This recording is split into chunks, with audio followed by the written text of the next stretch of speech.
Hello, everyone, and welcome to The Work. The Work today is with Mark. He's the first experience in self-inquiry. I hope you enjoy it. He was so dear to sit with, and I hope you feel the same ways. And my next guest is Nilofer. She's amazing. She's amazing. It's a don't miss. She wants to take her children's father to court, asking for more child support, and she's amazing. Stay tuned, open your mind, and together let's do the work of Byron Katie.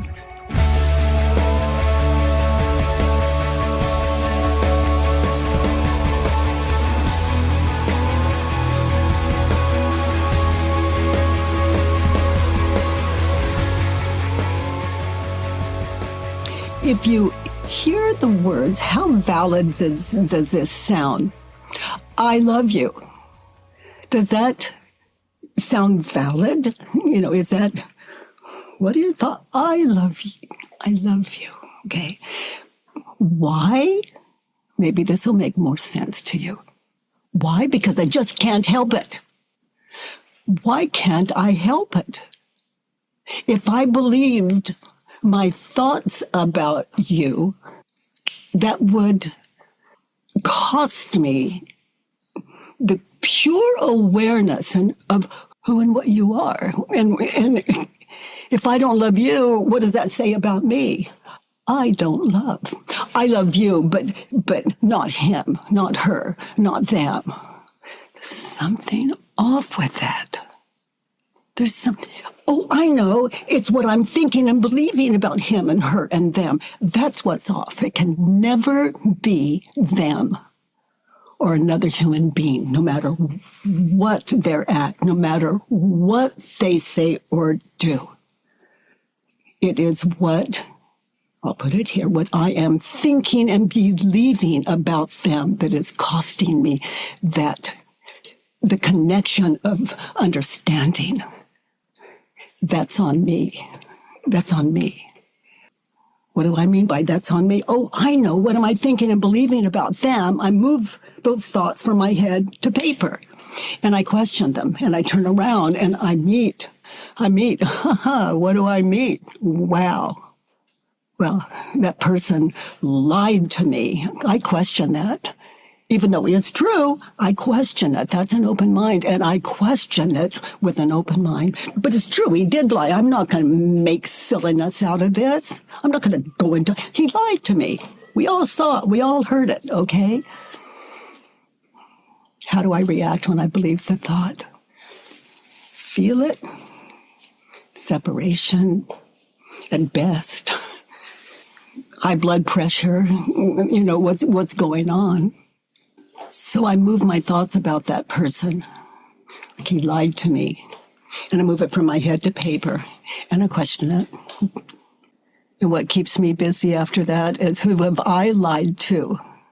And I start with, who have I? And exaggeration.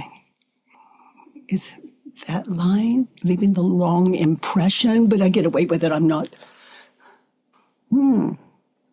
Notice what arises when you think the thought, I lied to that person that you're holding in your head. Those people you're holding in your head. He lied to me. He lied to us. So now I've included you in my all together like we are, You don't fit in my head. He lied to us. Is it true? So now I have to get still and listen again while the ego screams, he lied, this is... I just thank it for sharing to get still again. Those of you new to the work today, this is, we in this community sit in the experience of self-inquiry. And what I'm sharing with you now is self-inquiry. My own. He lied to me. How do I react when I believe that thought? I notice those images of the past. And I noticed those images of the future, those horrific images of the future, where there's nowhere to run, nowhere to hide, those horrific images of the future. But that's nothing if it's not compared with the past. It holds no meaning. I'm bringing into focus the world of the ego, the not I, even though it feels like, seems like, I know. And see those images of the past now and the future, and oh my God, what am I going to do? Where am I going to go? What's that going to look like? It's not fair. As you sit with your cup of tea, beautiful day, horrific, it's like there appear to be two worlds, hell and the gift of life. I'm not talking about denial, like, look at the gift of life while this is going on. Don't deny this. This fear belongs on paper, just as I described. Break down those thoughts. That's the invitation. You have the courage to sit in. How do you react when you believe the thought? What you say, what you do? I do. It takes a lot of courage to look to the self, the ego's world of past future. Wake up to it. Wake up to it. Wake up to it. And I'm not asking her to wake up to it.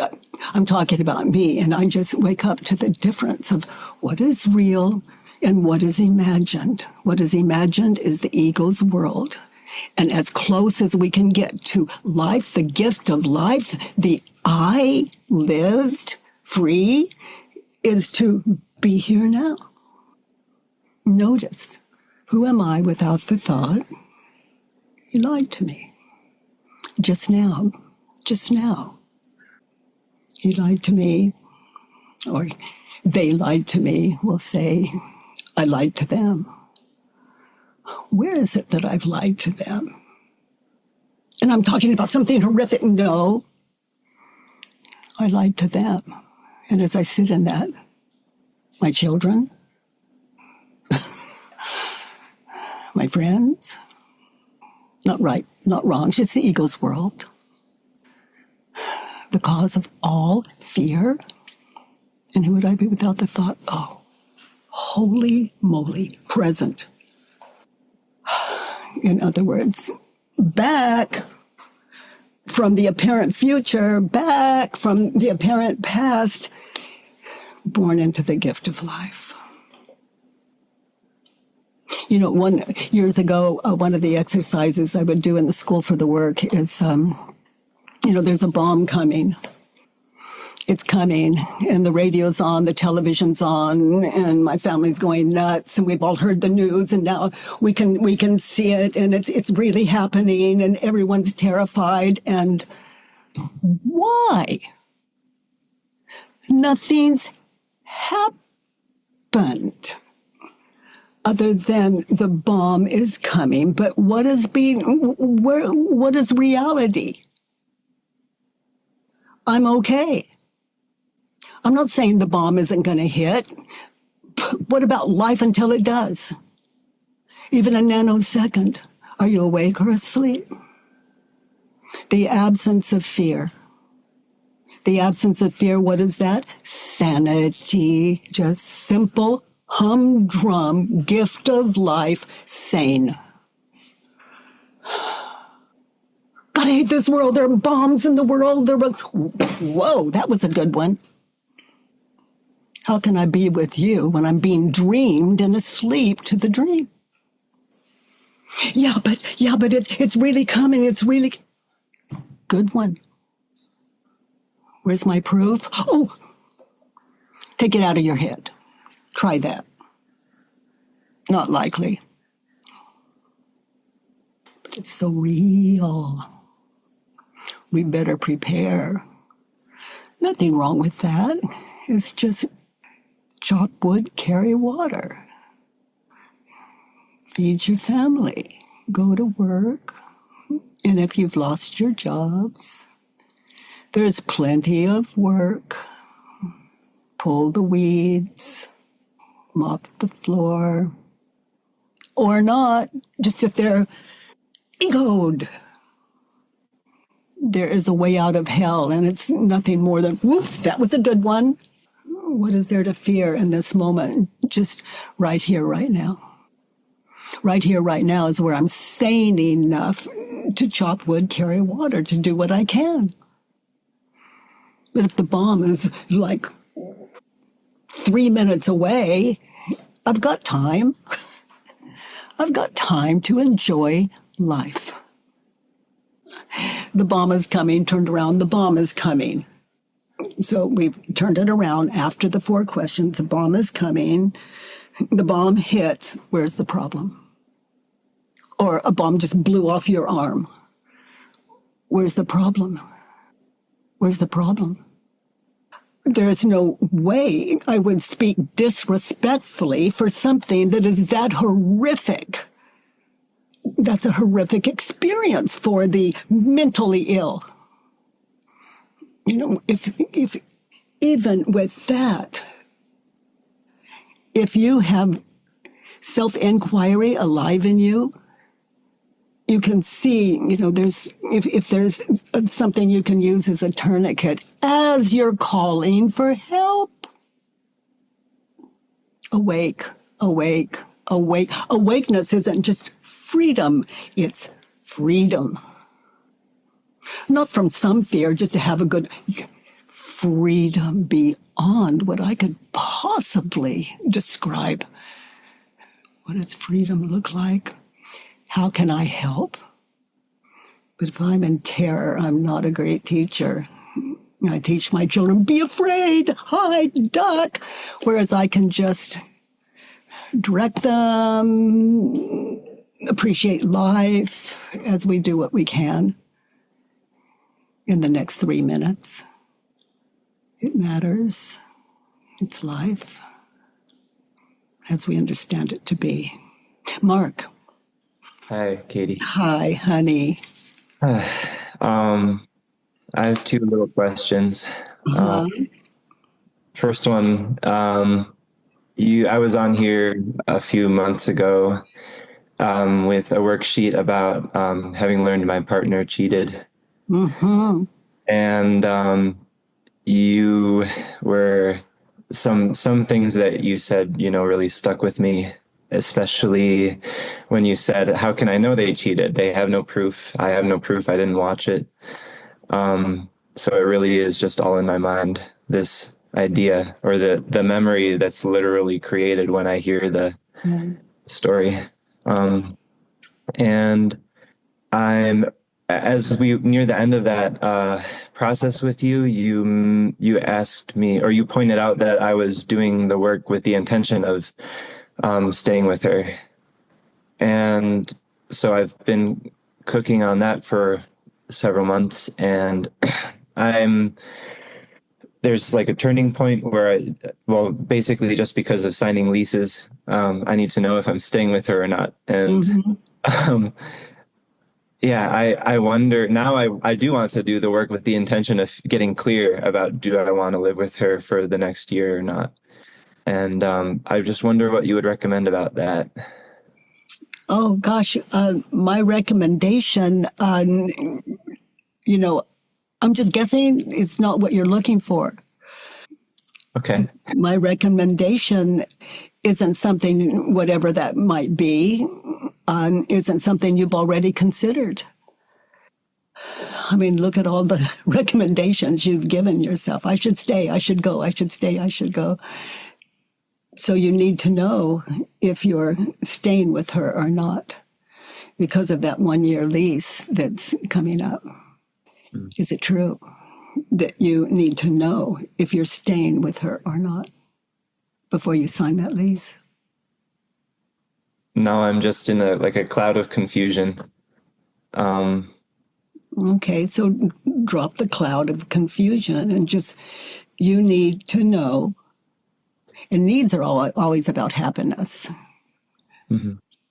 To be happy, you need to know if you're staying with her or not before you sign the lease. Is it true?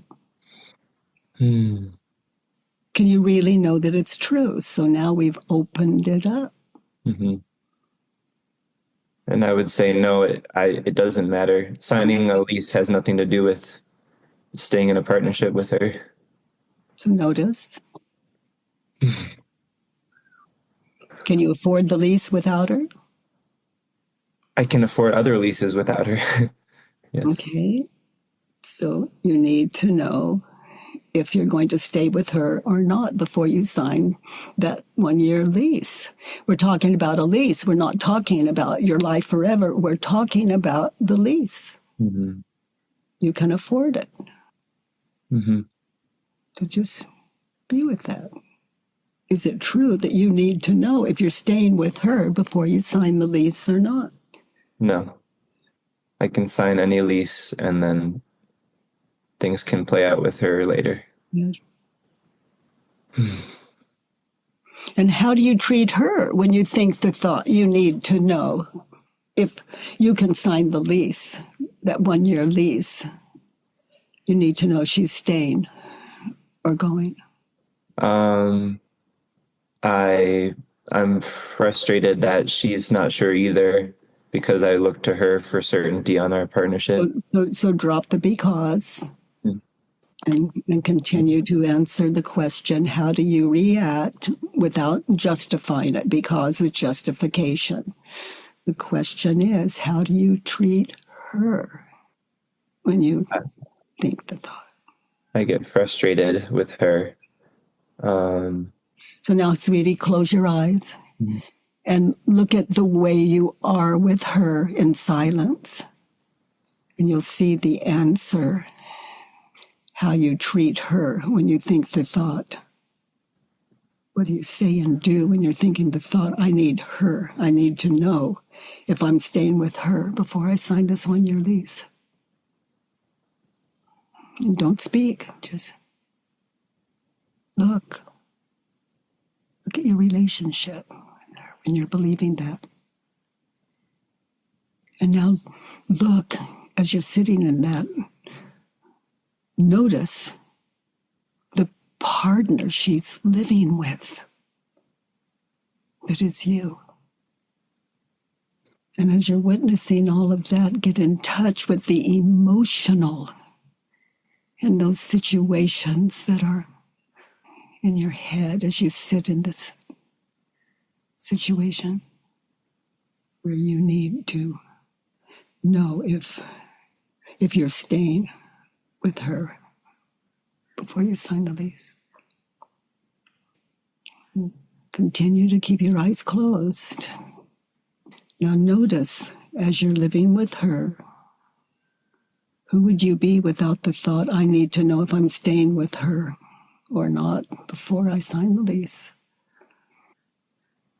What do you see? I see me just considering 3 different places to sign a lease and just choosing whatever feels most exciting. And notice she has nothing to do with that. Mm-hmm. What did you see when I asked you that third question? How do you treat her? How do you react?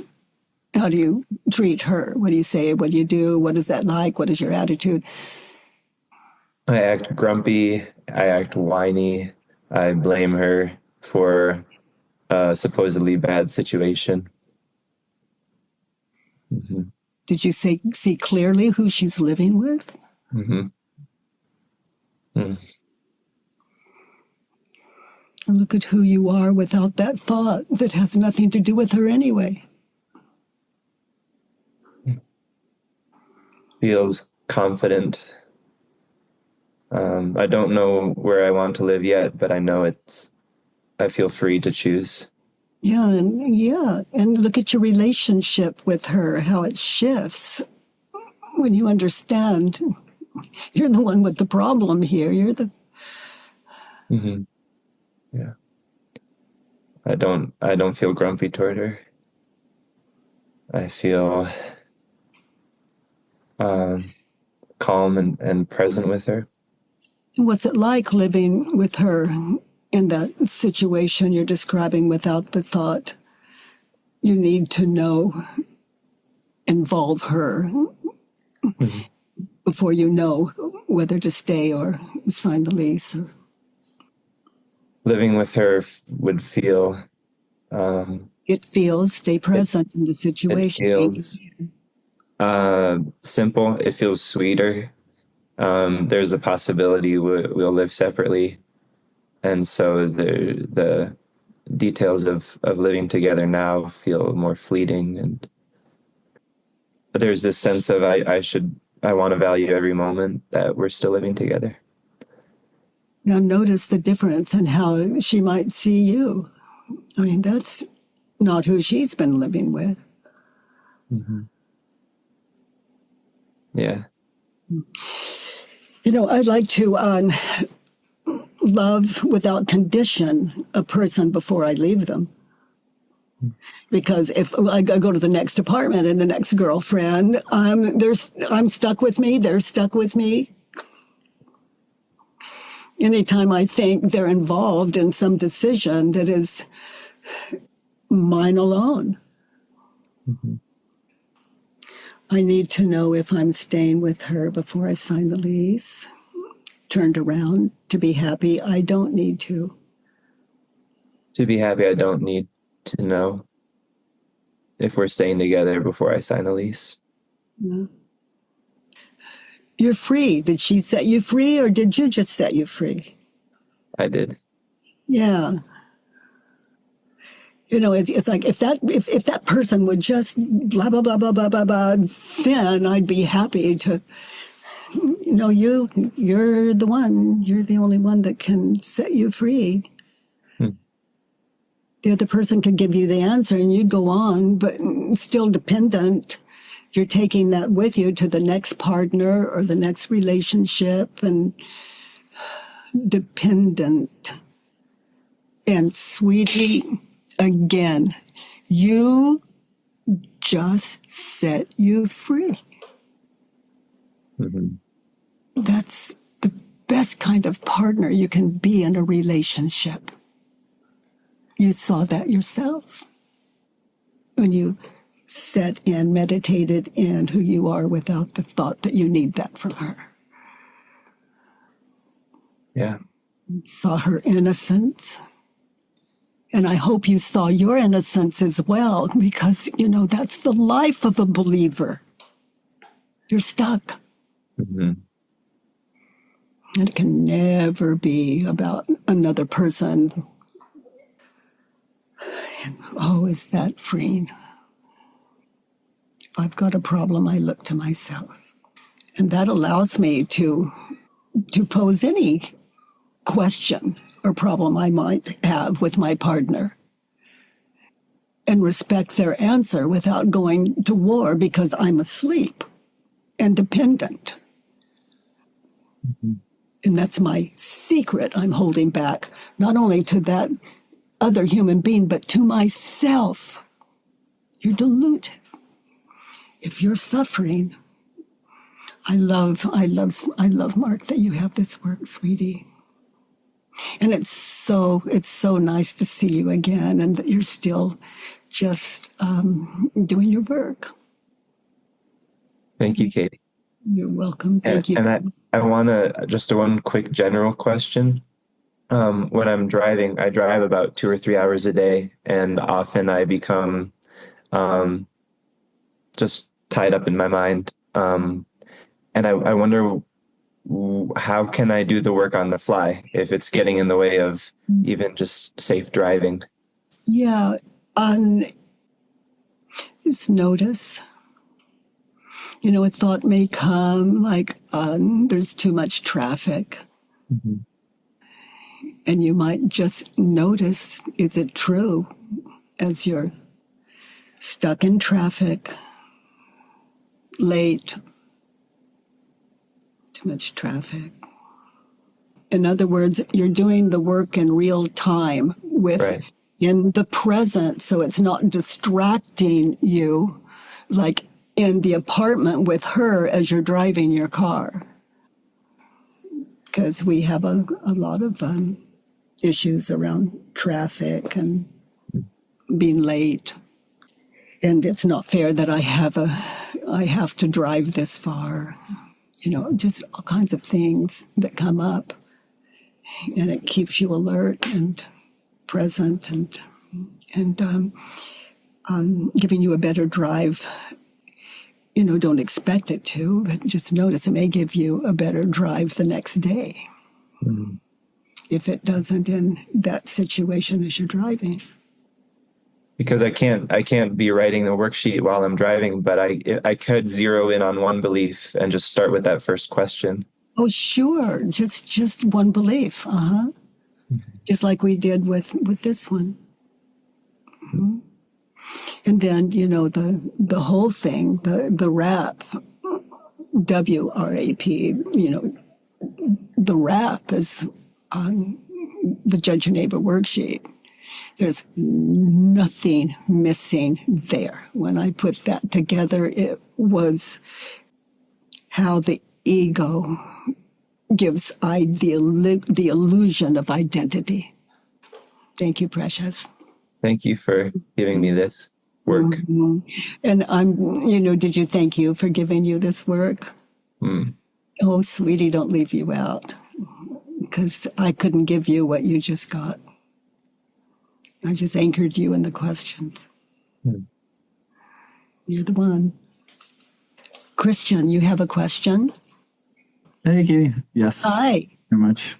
Good to see you, and thanks for doing these sessions. It's just got to know about them, so I'm happy to be here. Oh, well, welcome. Thank you. I have a general question during the past years when I've been reading some of your books and trying to do some of the work. Also related to your example you opened with here about the being present in the moment. I'm always struggling a bit with the idea of enjoying the moment now versus having something to prepare for. Whatever that might be, like you gave the example with the bomb, let's say 3 minutes, or for instance, even today I had a business meeting and I was also preparing for that and enjoying the moment. All of a sudden I feel a time pressure, and then how do you stay connected to the present moment based on something where I know I can influence it? I could take action right now to do something, but if I don't do it, sure enough, I can enjoy the moment. But then the inevitable time comes when, let's say, there's the meeting or the time is up or whatever it might be. So it's just not possible to do the work at the level that you want it to be in order to fix it. So, but it's showing you unfinished business. It's just like when that is unfinished business. So you go into the meeting, you're late or whatever it is, your anxiety, you fear is going to happen, whatever it is. Mm. And then when you have opportunity, like at home, alone, you can get up earlier in the morning, and you can, like if I have to show up for a job at 6 a.m., I might get up at 4 a.m. This is my life, and go to bed earlier to make up for it. But I do the work. It's unfinished business on what I experienced in the car on the way to work. Mm. And so that's the Judge Your Neighbor worksheet. And it will open you up in areas that you don't expect it to. It's like I do the work on mother, father, sister, brother, and smoking quit me. Yeah. I do the work on mother, father, sister, brother. I'm a kinder human being. I still hold it on my mother, but things are shifting all over the place in areas we don't expect. We just become kinder, more caring human beings. You can do the work on one thing and another problem evaporates as you live your life, but it's nothing that you'll know about. It's the awakened mind. Yeah. The awakened mind. And if I do the work, if I take shortcuts, I'm cheating myself. And I'm not saying don't do it. It's just you're cheating yourself. And as we all set with Mark, there was no cheating there. Slow down. All 4 questions, the turnarounds, and that's it. It's an exercise in stillness. Mm-hmm. And we're dealing with what you are dealing with, not in that apparent real time, but later on a worksheet.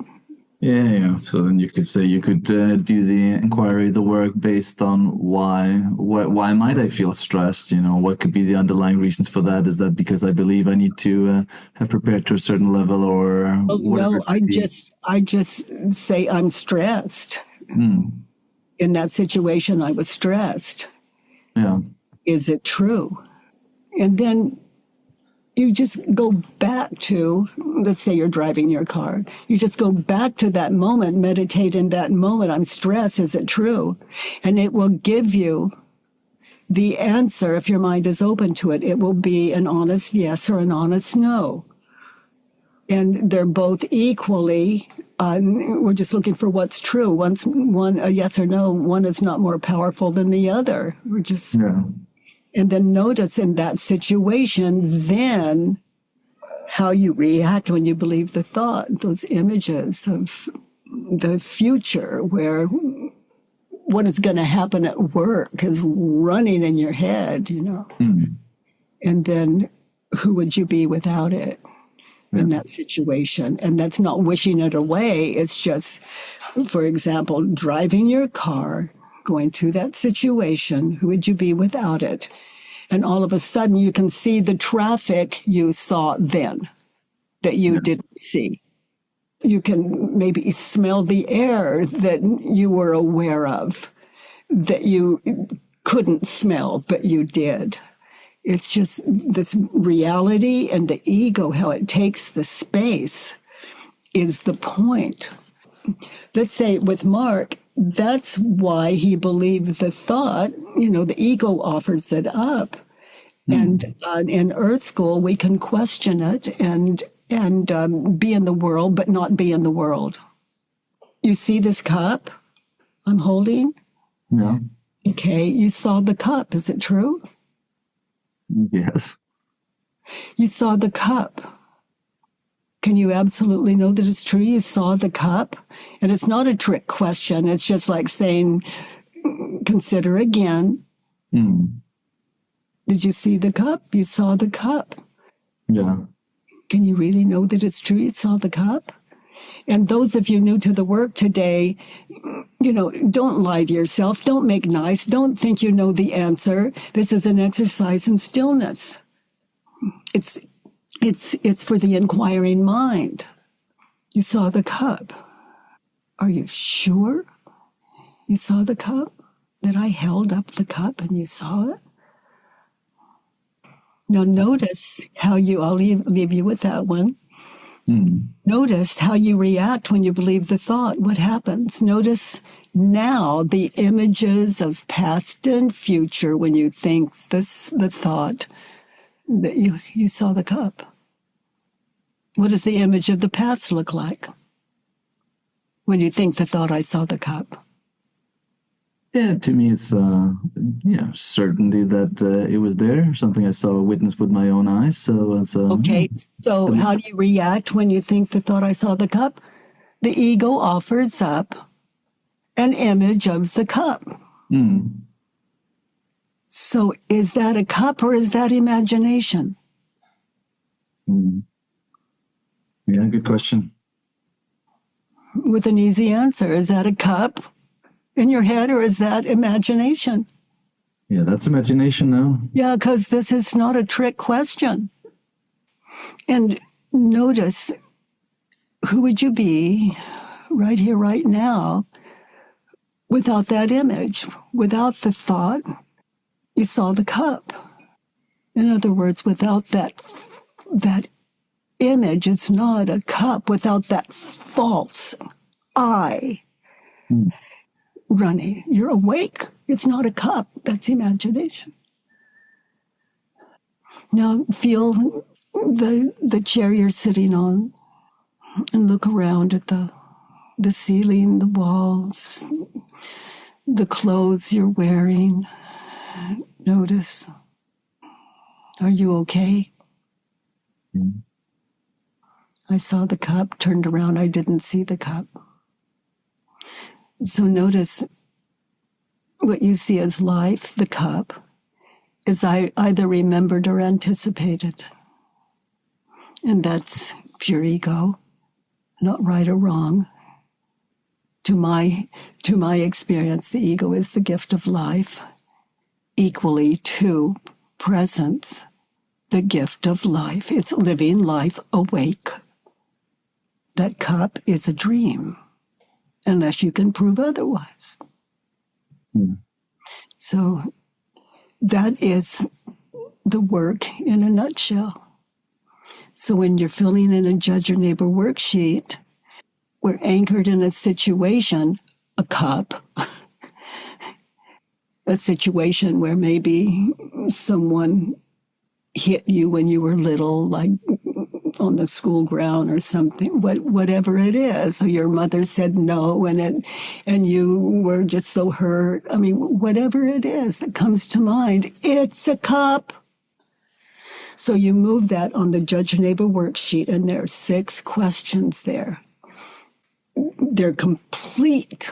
It is how the ego works, what it takes to imagine a you into this world, or a life into this world. And you question it, and you did that quite well from where I sit. And all of you that watch that, if you experienced it with him, well done. Waking up to reality. That's what our time's about together in this community, in this world. And the world is, you may have heard the expression, the world is within you. Well, yeah, it's a cup. Without exception. Everyone and everything. And don't believe me, and it may sound spooky to some of you, but just keep it really simple. And through Christian, we have that opportunity, and Christian, thank you for that, and your presence, and your ability to get still and open to what's true and what's not true for you, not me. That's it. You're welcome. You're very welcome. Did you hear me say you're welcome? Yes. It's okay. It's okay to say yes in this world, but prove it. Thank you, sweetie. Thank you. Some of you could say, oh, it's, the proof is I'll listen to this again when they send it to me this evening.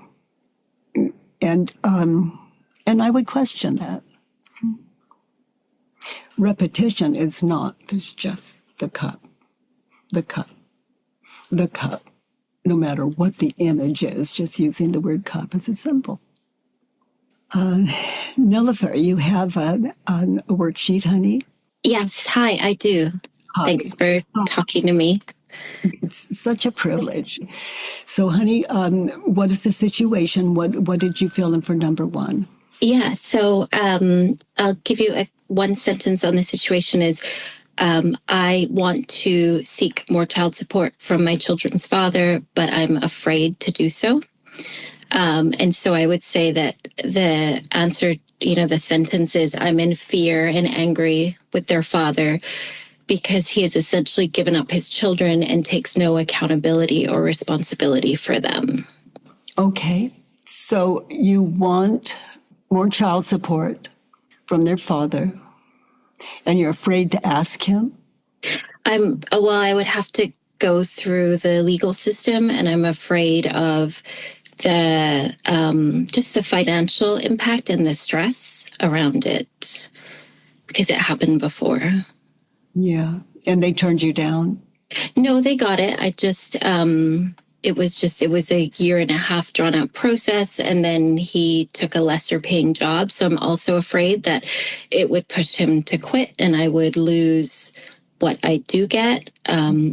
So there's a lot of fear of the unknown there. So you want more child support. Yes. Under those conditions, knowing what he did and what you fear, you want more child support from their father. Yes. From that guy. I feel like it's his responsibility. Yes. And having heard you say that, you feel it's his responsibility. You want more child support from their father. That guy. Yes. You want more child support from their father. This is not about the law. This is not about, you know that guy. We met a little of him through your words. He'll quit his job or take one with lesser money. He won't pay if you don't take him to court. You divorced him. Yes. How do you react? What happens when you think the thought, I want more child support from that father? I feel angry. I feel like I'll caveat this with, of course, I love my children. I love being their mother. But, he got away with not having to have two kids and not having to parent. He can take care of himself. He gets to be free. And I'm the one who is raising these two children. So I want more child support from their father. How do you treat your children when you think the thought, I want more child support from their father? And you have to be the one to do it. And he doesn't contribute any of that care. And you have to brush their teeth until they learn how. How do you react when all those images are flowing through your head? I do get stressed, so I'm shorter with them. Like, okay, let's get it done. Come on. I look for more breaks. So more breaks might be eating chocolate and drinking Coke, or more breaks might be coming up to my office and pretending I have to work so that I can just get a break. I want more child support from their father. Just look at your life, just the way you described it, without the thought, I want more child support from their father. As though he died, there's no hope, anything, just whatever it takes to sit in. Who would you be without the thought, I want more child support from their father? Look at your life. I would be more accepting of the situation. So close your eyes. Look at you with your children. The husband is not going to pay it. The court said no, just no hope. Yeah. Just drop the idea of hope. I would feel free, actually. Okay, so rather than I would be, I am.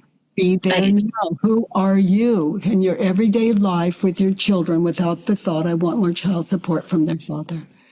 I am free, more present, and relaxed. Close your eyes. Keep going. What else? I enjoy my time with my children. I'm slim. I am more balanced in every aspect of my life. I see myself playing with my children and laughing and feeling so relaxed and happy, like so grateful that I get to enjoy the privilege of being their mother. I want more child support from their father. Turned around. What is an opposite? I don't want child support from him. I don't want more child support from their father. Hold your words. Okay. An example and you gave us a few in the beginning, but when you look at your life with your children, as you described it, without your story, give me an example. I don't want more child support from their father. Why might that be true? I'm very capable of providing for my children, and I have for a long, long time. I continue to show myself how strong I am. Honey, look at you and keep going. Look at you. Look at you, beautiful. Look at. I have really, so I know this is a bit in the past, but I have really learned that the image I thought of myself as weak is not true, that I am actually very strong and capable. And I can, I was really put on this earth to bring these children. And so I'm fulfilling that on my own, which is a pretty rad thing to do. So, yeah. I have a turnaround. You want to hear it? Yes, please. I want more child support from their father. My children want more child support from their mother. Yes. Your grievance on their father is exhausting. Yeah. For you. Yeah. And so I don't show up my best every day. No, and he's your excuse. Yes, very much so. It's crippling. Yeah. And look at you. You don't need it. Yeah. We all witness that. You don't need it. Mm-hmm. I don't want more child support from their father. Money comes to me whenever I need it, and I have more money coming and more, and I can enjoy it more when I know that it's going, like when it's no conditions or it's something that I earned. Yeah, and the absence of any dependence on him for your happiness, for your children's happiness. Your children say, Mom, Dad, dun, dun, dun, dun. You can say, honey, that's just your dad. My should, though, is like he shouldn't get off scot-free with parent. Like he never sees his kids. Oh, here's a good one. He shouldn't get off scot-free. Turned around, raising my children. I shouldn't get off scot-free. Yeah. Yeah. Look at you're taking shortcuts with him. Yeah. Using him as an excuse. It's costing you your power. We heard that from you. Yeah. Dependency is like that. Yeah. I mean, the situation is what it is. And I shouldn't get off scot-free from my responsibilities because I'm their mother. I'm their sole caretaker. You hear you? Yeah. I think you're coming out of a really crazy dream. I feel anger lifting from my chest, for sure. Well, you're coming out of a really awful nightmare. Just your life is a burden, like children is a burden, and it's all his fault. No, turned around. Mm-hmm. It's what I'm thinking, I as you, it's what I'm thinking and believing that is costing them their mother at her best. Yes. You're not giving them the example that they deserve and you deserve. And then putting it all on their father, that is asleepness. Yes, because he could pay me $1 million a month and I would still be tired and angry and wanting an escape. Absolutely. That's why fathers don't pay more child support. They wake us up as their ex-wives. They're there. There's no divorcing them. They wake us up to ourselves. And then, at some point you'll be able to thank him. You don't have to say for paying less child support. You keep that one to yourself. It's just thank you, for what you have given. I think that's what I really struggled with in that part of your book is you talk about making amends in some of the examples. And I said, I don't want to reach out to him. I don't want to give him more fodder. We don't have any communication. Well, then don't. Just make it right with your children. And the tiredness when you're believing this thought and the disparity, and your children live with that mother. Yes. I'm always tired. And to cheat them is to cheat yourself. To cheat yourself is to cheat them. And you're cheating you. This is meaning a little enlightenment can go a long way.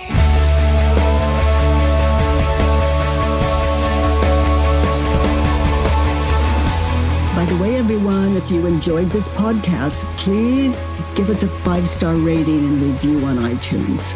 It really matters, and thank you for that. I love that you join me every Monday, Tuesday, and Wednesday from 9 to 10 a.m. Pacific time at homewithbk.com. Let's do the work.